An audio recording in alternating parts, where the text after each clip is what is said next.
Olá pessoal, eu gostaria de hoje falar para vocês um pouquinho sobre um estudo recente de médicos que estão na linha de frente, de profissionais competentes que estão na linha de frente em vários países, principalmente nos Estados Unidos, contra essa guerra que a gente está travando com a Covid-19.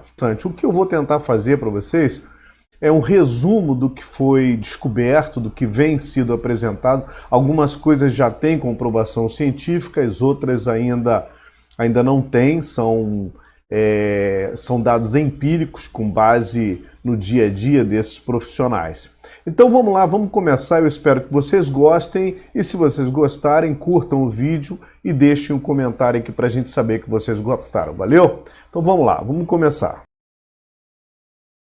Aqui vocês observam a imagem inicial do que a gente vai falar, de como é que a gente vai fazer para apresentar. Então, observa, primeiro eu vou falar sobre o tumulto, né? O tumulto que causa, em primeiro lugar, esse vírus ele se diferencia dos demais vírus, principalmente dos vírus relacionados a problemas pulmonares, pela agressividade dele.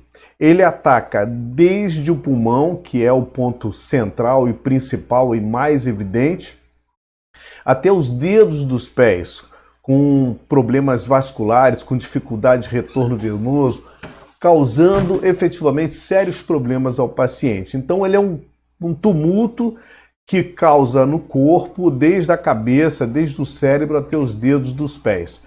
Nós temos estatísticas de hoje, 22 de abril de 2020, onde nós já temos no mundo inteiro 2.580.729 pessoas contaminadas pelo coronavírus. Desse total, 693 pessoas, ou seja, quase 700 mil pessoas, conseguiram finalmente se recuperar.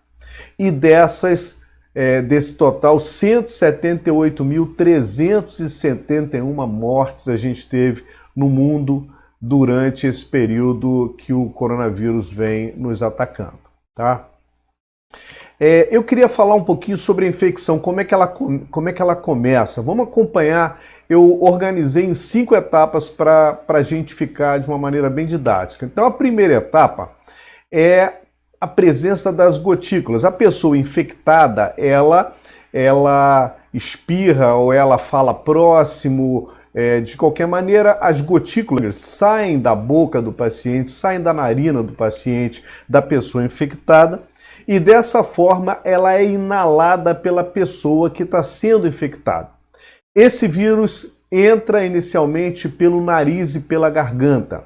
Essa região é uma região que o vírus adora, é privilegiada, principalmente porque é uma região que tem células ricas em ACE2. O que é o ACE2? Ele é uma enzima, é conhecido como uma enzima conversora da angiotensina 2.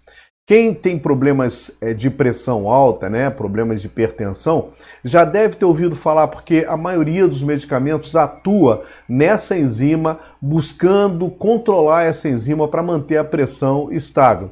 Ela está relacionada a várias desordens cardiovasculares, como hipertensão, arteriosclerose, infarto agudo do miocárdio e outros problemas cardiovasculares. A ACE2, ela marca os tecidos vulneráveis para que o vírus possa agredir esses tecidos, porque o vírus precisa dessa enzima para que ele possa penetrar na célula, ok? Aqui, a entrada do vírus na célula, ela se dá da seguinte maneira, olha, uma vez dentro da célula, o vírus se apodera dos recursos, ou seja, do maquinário que a célula possui para sua sobrevivência, para sua manutenção. E ele se apoderando, ele começa a fazer inúmeras cópias de si mesmo. E é durante esse período, o período de multiplicação do vírus, que uma pessoa infectada pode lançar grandes quantidades desses vírus no meio ambiente, principalmente durante a primeira semana de contaminação. Nesse período, os sintomas são praticamente ausentes, ou então você tem alguns sintomas que sugerem uma gripezinha, um desconforto respiratório, uma febre baixa no máximo. São coisas que normalmente você vai ver em pessoas mais jovens. Se o sistema imunológico não eliminar, não repelir o vírus durante essa fase inicial, ele avança para a traqueia e até chegar nos pulmões, onde ele pode se tornar realmente bem mais agressivo e levar à morte do paciente. Quando o vírus chega ao pulmão, ele vai diretamente para uma região chamada alvéolos, que é o ponto final, o ponto terminal da árvore traqueobrônquica. Ele determina um momento muito importante e pode levar à morte do paciente. Cada alvéolo, gente, é revestido por uma camada muito fina de células e o alvéolo nada mais é do que um saquinho de ar. Quando a gente inspira, quando você inspira, você está enchendo seus pulmões de ar.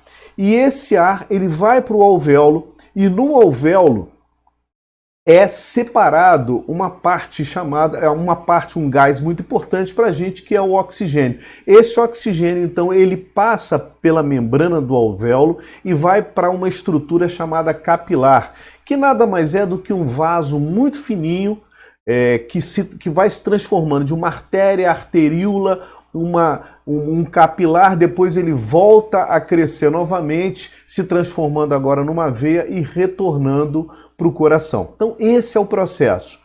Então se o capilar, que é responsável por receber o oxigênio e também de eliminar o gás carbônico produzido pelo nosso corpo, não consegue fazer esse processo porque o vírus interrompe, e não só o vírus interrompe, é interessante que os alvéolos, eles possuem uma grande quantidade daquela enzima chamada angiotensina 2, a angina conversora da angiotensina 2 que eu falei. Ou seja, ele possui essa enzima que é importante para o vírus continuar a sua vida e sua multiplicação.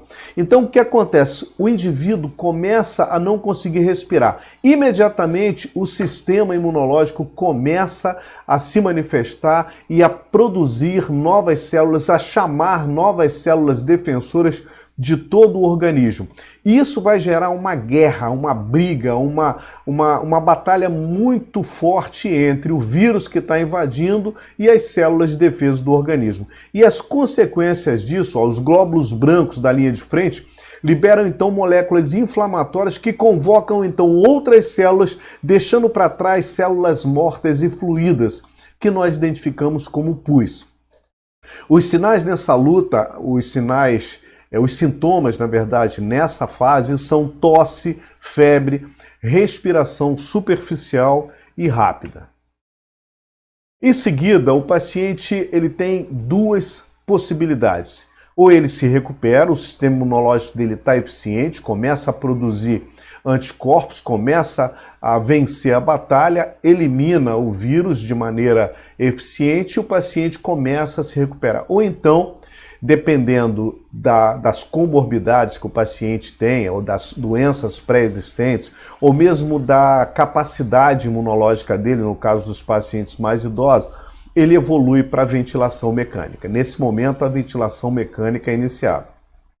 Alguns pacientes com Covid-19 se recuperam com mais aporte de oxigênio inspirado pelas narinas. Então, se o teu corpo está bem preparado, você tem uma chance bastante forte de se recuperar com a oferta de maior aporte de oxigênio pelas narinas. Outros, porém, deterioram-se frequentemente, de repente, desenvolvendo uma condição chamada SDRA, que é a Síndrome do Desconforto Respiratório Agudo.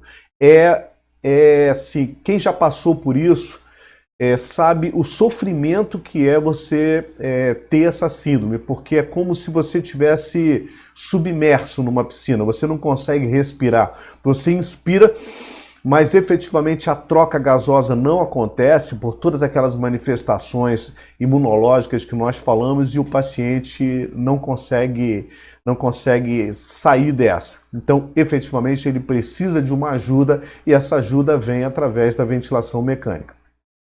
Os níveis de oxigênio nesse momento, eles caem e o paciente se esforça cada vez mais para respirar. Muitos morrem nesse momento se não forem atendidos a tempo, ou mesmo sendo atendido a tempo, dependendo do grau de comprometimento ou da capacidade de recuperação desse organismo, ele pode vir a morrer. As autópsias mostram que os alvéolos desses pacientes que evoluíram para o óbito estavam cheios de líquido, glóbulos brancos, muco e detritos das células pulmonares destruídas, resultado da guerra travada entre o sistema imunológico e o vírus invasor. Aqui vocês observam nessa imagem, olha, aqui você vê o alvéolo e o capilar. O alvéolo nada mais é essa linha azul, é representada com essa linha azul um saquinho onde o ar entra, e bem próximo a ele, com uma parede muito fina, você tem o pequeno capilar, o finíssimo capilar, que joga gás carbônico para dentro do alvéolo, para ele ser liberado pela respiração, e recebe do ar inspirado o oxigênio. Agora eu quero falar para vocês um outro ataque, é o ataque ao coração e ao sistema vascular. Uma coisa que se observou nos pacientes que tiveram lá na China, na Itália e também nos Estados Unidos é que muitos pacientes começam com coagulação sanguínea disseminada. Esse é um fator importante. Em uma UTI holandesa, dos 184 pacientes diagnosticados com Covid-19, 38% tinham sangue coagulado de maneira anormal. Os coágulos sanguíneos podem se romper e aterrissar principalmente nos pulmões, bloqueando as artérias vitais, uma condição que a gente chama de embolia pulmonar, que teria matado muitos pacientes em Wuhan, na Itália, nos Estados Unidos, na Espanha e em vários outros países que já passaram pela infecção pelo coronavírus. Agora, se o Covid-19 atinge os vasos sanguíneos, isso também pode ajudar a explicar por que os pacientes com danos pré-existentes, ou seja, com as comorbidades, pacientes que têm principalmente diabetes, hipertensão, que são doenças crônicos degenerativas, que levam a danos no sistema vascular, danos nas artérias, danos nas veias, e isso é um fator que dificulta a recuperação desse paciente. Então, se você é um paciente que tem hipertensão, se você é uma pessoa que tem diabetes, o seu risco é maior, porque a sua capacidade de reagir a essa agressão do vírus, ela se torna mais limitada. Um outro ataque importante é o ataque que acontece ao rim.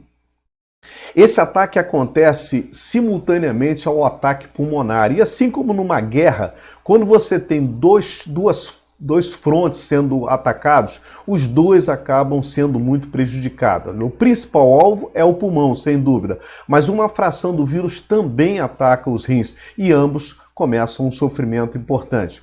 Os ventiladores e medicamentos antivirais aumentam a agressão ao rim. O rim, gente, é uma estrutura responsável pela purificação, pela limpeza do sangue. Com isso, ele recebe uma carga muito grande de toxinas, principalmente quando você está num momento de infecção viral, ou bacteriana, ou fúngica. Qualquer tipo de infecção acaba gerando uma grande quantidade de eliminação pelo rim. E como a gente, nos ataques pelo coronavírus, na Covid-19, nós precisamos usar medicamentos antirretrovirais, o próprio medicamento usado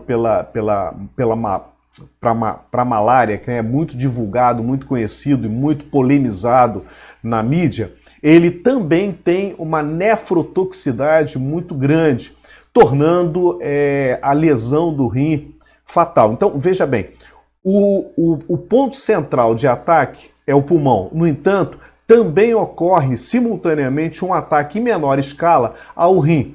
Acrescido a isso, você tem o ventilador, que também pode causar agressão ao rim, e também os medicamentos para tratar a Covid-19. Então, gente, é uma batalha que se trava, é uma agressão que você tem, e você tem, nesse caso, o que a gente chama tecnicamente em segurança do paciente de efeito adverso.